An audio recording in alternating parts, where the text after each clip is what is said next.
Pour démarrer cette première saison de PepsiCo, le podcast de l'économie positive, nous avons posé nos micros au cœur d'un événement RP incontournable, le Pop-in au Braz, qui réunit chaque année sur une journée une centaine de journalistes et influenceurs venus découvrir les dernières innovations de marques culinaires, déco et beauté.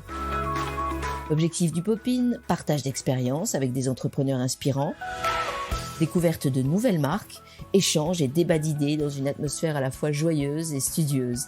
C'était le 15 juin dernier, à Paris, un des premiers événements autorisés orchestrés par l'agence Obraz. Autant vous dire que l'ambiance et le plaisir de se retrouver dans le monde réel étaient bien au rendez-vous.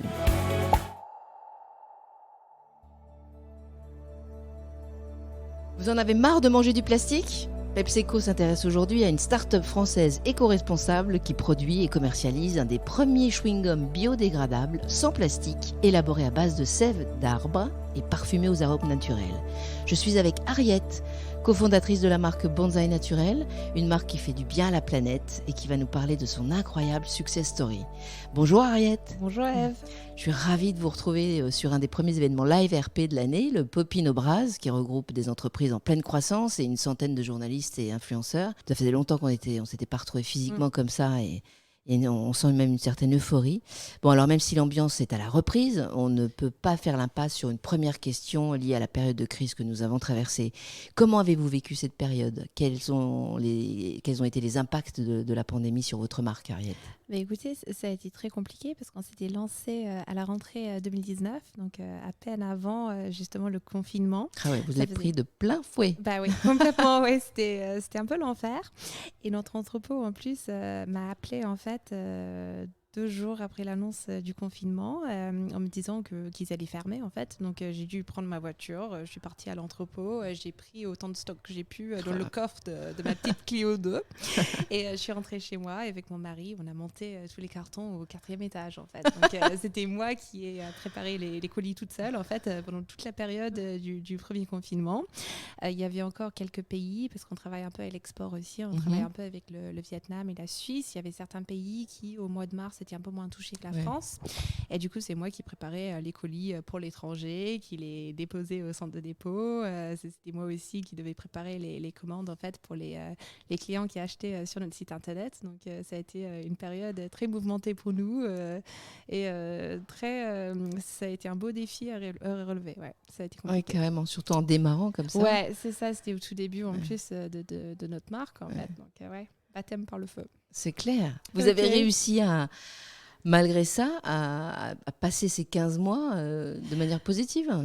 Écoutez, oui, parce que cette période, ça a aussi été une période qui a été marquée par une vraie prise de conscience de la part de beaucoup de personnes, je pense, que ce soit en France ou ailleurs en Europe. On s'est rendu compte qu'il fallait vraiment consommer mieux, faire plus attention à notre santé et à la planète. Et du coup, en fait, nos produits, finalement, sont tout à fait dans l'air du temps. On a vraiment pris le temps d'échanger avec nos clients, avec nos abonnés sur Instagram, par mail aussi. On s'est rendu compte que nos produits intéressaient beaucoup et on a aussi profité de cette période en fait finalement pour retravailler notre recette. Donc nous on est le premier chewing-gum français biodégradable et 100% naturel en fait, grand public. Parce qu'il y avait quelques marques un peu confidentielles en fait sur le marché quand on s'est lancé, donc des marques qui a été commercialisé sur Internet et en pharmacie. Mais nous, on voulait vraiment proposer un produit grand public parce qu'on est intimement convaincus finalement que personne n'a envie de mâcher du plastique quand il est possible de faire autrement.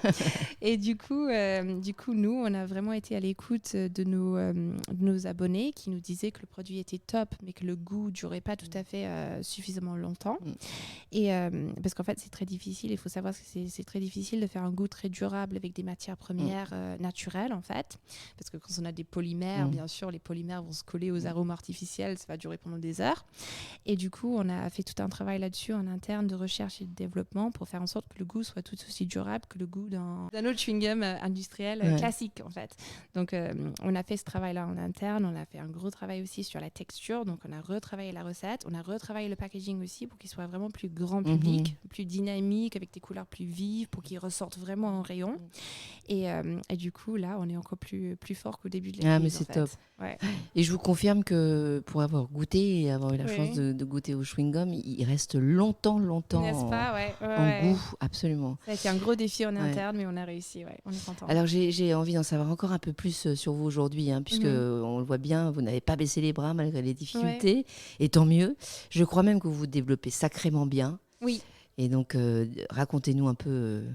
on s'était lancé. Jusqu'où va Banzai aujourd'hui ? On s'était lancé en exclusivité chez Monoprix en fait à la rentrée 2019, donc juste avant le confinement finalement. On n'a pas eu de chance, mais pendant le confinement, on a réussi à décrocher un grand format en fait aux 20h de TF1. Donc c'était génial, c'était une époque en plus où les journalistes ils n'avaient pas envie de parler d'autre chose que du Covid, donc ça montre à quel point notre produit finalement était dans l'air du temps, à quel point il intéressait. Et grâce à ça, on a pu négocier par la suite un référencement chez Franprix, en sachant que bravo. c'était ça a été compliqué parce que les enseignes ne voulaient pas forcément en fait travailler avec de nouvelles marques en fait à ce moment-là, mais on a réussi en fait grâce aussi à l'engouement médiatique autour de la marque. Et aujourd'hui, je parle avec énormément d'enseignes aussi, un peu partout en France et aussi avec d'autres pays. Donc c'est vraiment une marque qui est parfaitement dans l'air du temps. On est en train de développer de nouveaux produits aussi. Donc on travaille sur un bonbon bio, naturel et fabriqué en France. Moi, ça, c'est un de vos projets.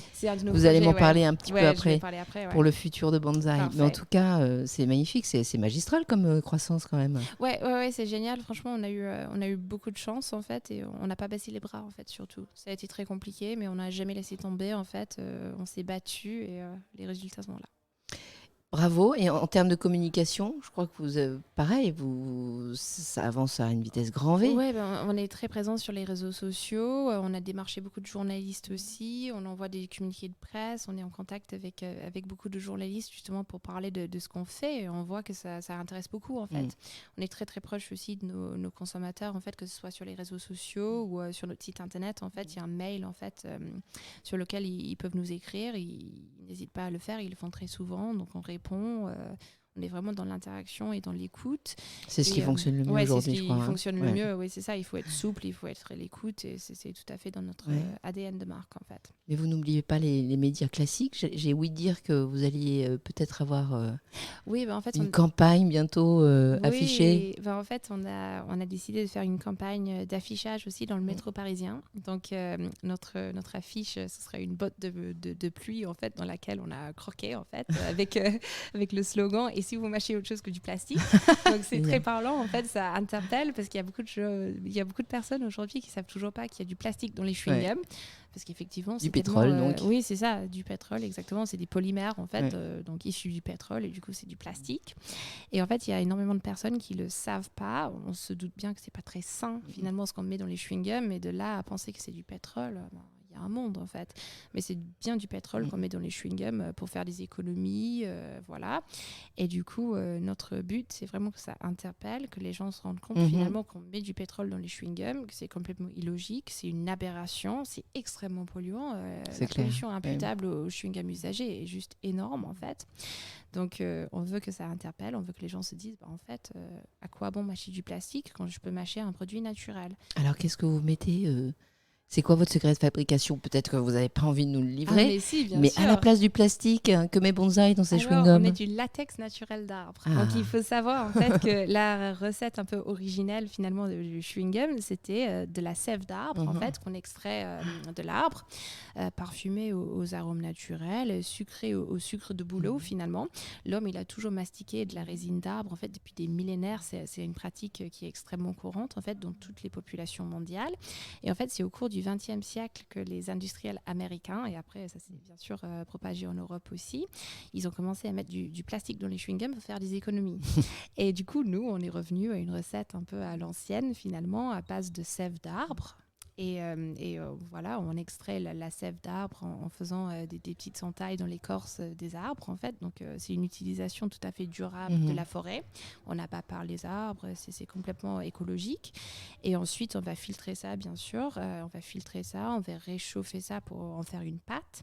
Ensuite, on va l'agrémenter aux arômes naturels, sucrer ça au xylitol. Donc, c'est un sucrant naturel hypocalorique. Et ensuite, ça fait des chewing-gums 100% naturels et biodégradables.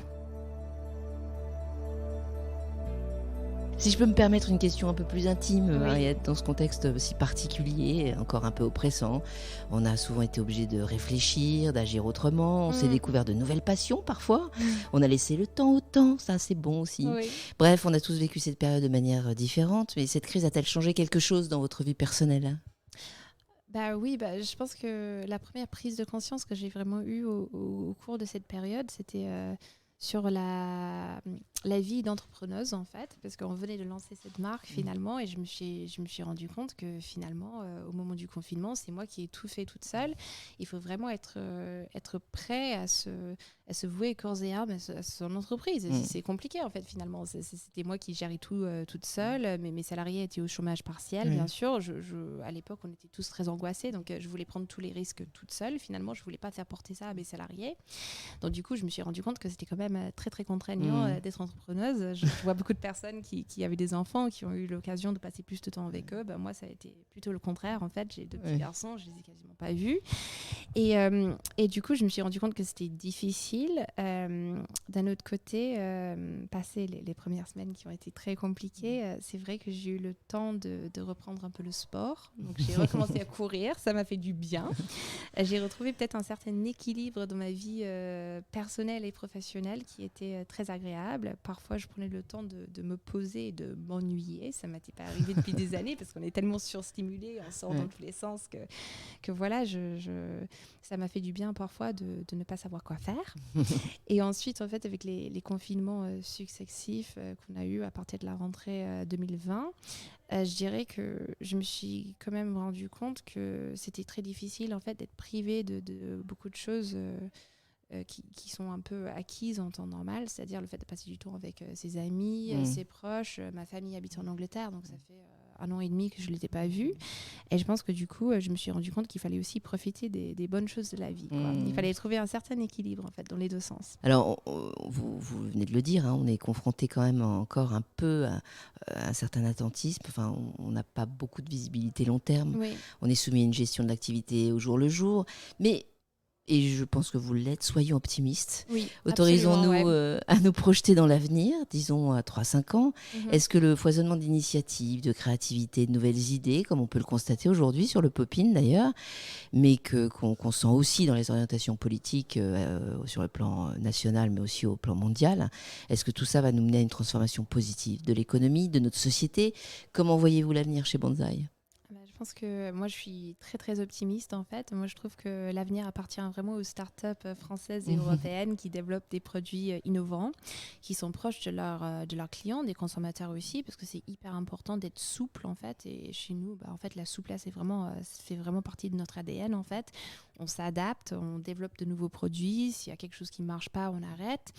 Et du coup, moi, je suis très optimiste. On est en train de développer, par exemple, un bonbon, donc un bonbon vegan, bio, fabriqué en France.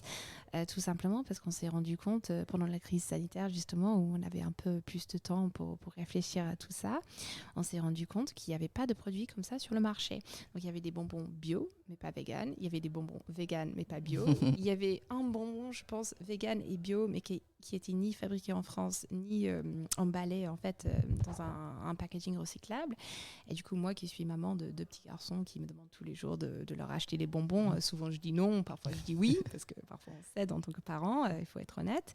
Moi, je me suis dit, en fait, c'est quand même dommage qu'il n'existe pas ce genre de produit, alors que moi-même, je suis demandeuse et je pense qu'il y a énormément de parents qui le sont autant.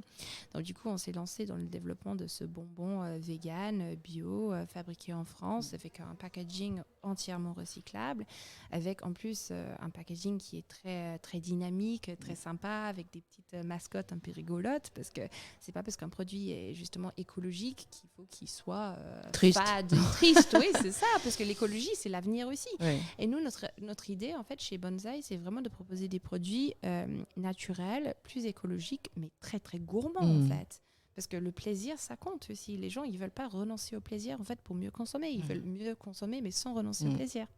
Et c'est ça notre idée. Et il sort quand ? Il sort chez Franprix, du coup, au mois d'octobre. D'accord. Voilà, donc très bientôt. Et il aura quel goût? Des goûts différents? En fait, il y a plusieurs goûts différents. Donc, c'est un goût multifruit. Donc, il y aura le goût citron, le goût pêche, le goût pomme et le goût framboise. C'est ça, framboise. Ok, voilà. On attend avec impatience le bonbon qui va sortir. Il a un nom déjà ou c'est trop tôt? En fait, c'est Bonsaï, le bonbon français sans cochonnerie. En fait.